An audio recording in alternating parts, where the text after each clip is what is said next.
We believe that play, playfulness and a playful state of mind is in itself an important factor to create a better everyday life for the many people.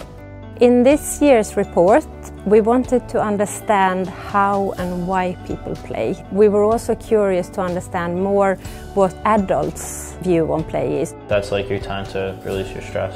So when you're playing, you really can just forget about everything else.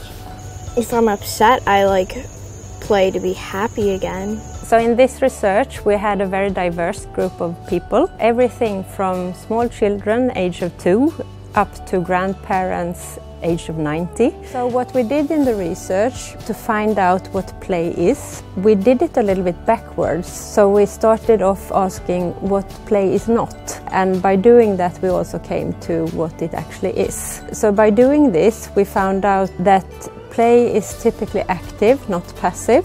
It's typically spontaneous, not obligated. It's typically satisfying, not frustrating.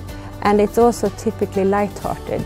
The active side of play is super important because it gets those endorphins going.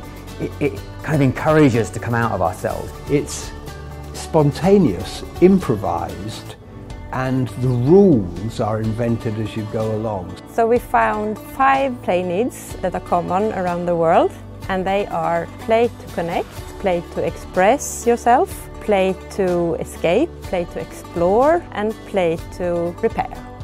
Knowing that a little bit of playfulness in the everyday life can make people's life better, we need to think about all activities we do in home and how they could become more playful and more fun.